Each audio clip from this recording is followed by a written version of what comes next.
सारे दुखों का कारण ही किसी को अपना मानना है। गीता का सबसे पहले उपदेश यह है कि आपके सारे दुखों का कारण किसी को अपना मानना है।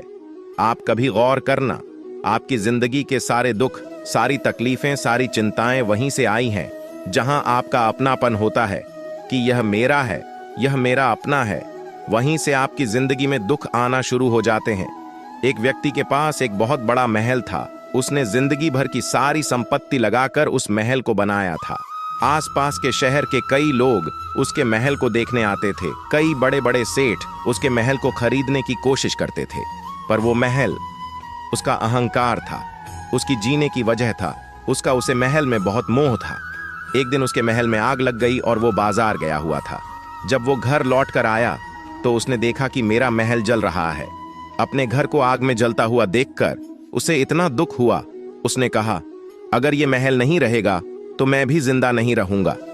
उम्मीद जी के क्या करूंगा। वो भी इस आग में छलांग लगाने की कोशिश करने लगा तो किसी ने उसे रोक लिया कि भाई, ये जो तुम्हारा महल है, इस महल का सौदा कल तुम्हारे बेटे ने किसी के साथ कर लिया है।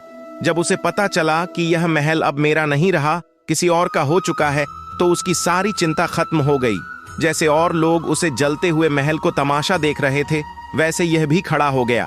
इतनी देर में उसका बेटा आया। वह अपनी बेटा को देखकर बहुत प्रसन्न हुआ। उसे आशीर्वाद देने लगा कि तेरे जैसा बेटा तो बहुत भाग्यों से मिलता है, उन्हें तो मेरी जिंदगी बचा ली। आज इस घर में आग लगी है और तूने कल ही इसका सौदा कर दिया। पिताजी, मैं इस महल के सौदा के लिए बात तो करने गया था, पर सौदा भी पक्का हुआ नहीं है। जब उसके पिता ने यह सुना कि अभी इस महल का सौदा हुआ नहीं है, तो वो फिर फूट फूट के रोने लगा, फिर अपनी छाती पीटने लगा। महल वही है, इंसान वही है, लेकिन जब महल मेरा है तब वो दुख भी देता है, खुशी भी देता है। लेकिन जब वो मेरा नहीं है, उससे मेरा कोई रिश्ता नहीं है, वो सारे दुख खत्म हो जाते हैं। ऐसे ही जिंदगी में जब किसी जगह को, किसी इंसान को, किसी रिश्ते को, किसी कम को हम अपना मान लेते हैं, मेरा मान लेते हैं, तो वहीं से ही सारे दुखों की शुरुआत होती है, वहीं से हर तकलीफ की शुरुआत होती है।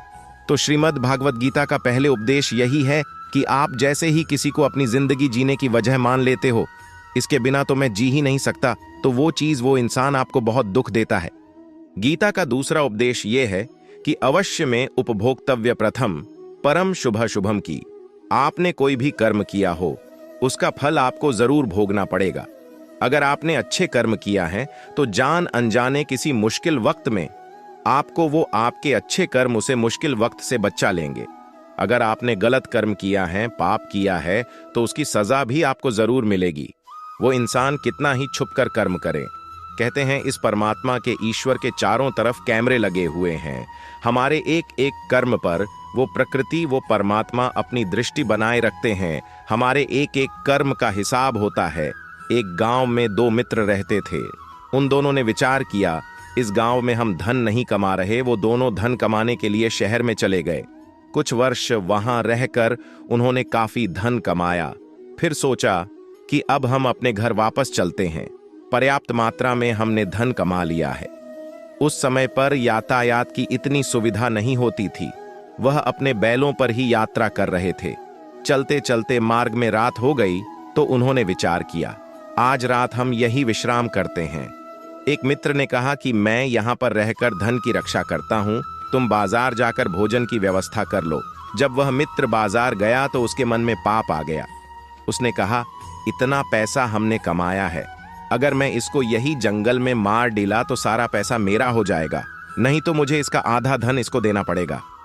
मन में ये गोट आने पर उसने अपने मित्र के खाने में जहर मिला दिया, और जब वो खाना लेकर के अपने मित्र के पास गया, उसका मित्र वो जहर वाला खाना खाकर वहीं पर उसकी मृत्यु हो गई। वो व्यक्ति सारा धन लेकर के अपने घर वापस आ गया। फिर उसके घर में एक पुत्र ने जन्म लिया। जब उसका बेटा पैदा हुआ तो वो बहुत बीमार राहती था। उसने अपने जीवन में जो कुछ भी धन कमाया था, उसका वह सारा धन अपने बेटे के इलाज में खत्म हो गया। बेटा बड़ा होता गया और उसका धन नष्ट होता गया। जब उसका बेटा थोड़ा बड़ा हो गया तो उसके पिता ने पूछा कि बेटा, तू इतना बीमा क्यों रहता है, तू ठीक क्यों नहीं होता? मैंने अपनी जिंदगी का सब कुछ तुझ पे लगा दिया, पर फिर भी तेरी तबीयत ठीक नहीं रहती। तो उसके बेटे ने बोला, कौन सा बेटा और कौन सा पिता? मैं तेरा वही मित्र हूं जिसको तूने जंगल में जहर देकर मार दिया था। लेकिन मैं अपना वही हिसाब पूरा करने के लिए तेरे पुत्र के रूप में तेरे घर में आया हूं। अब मेरा तेरा हिसाब बराबर और मेरा जीवन अब यही समाप्त होता है।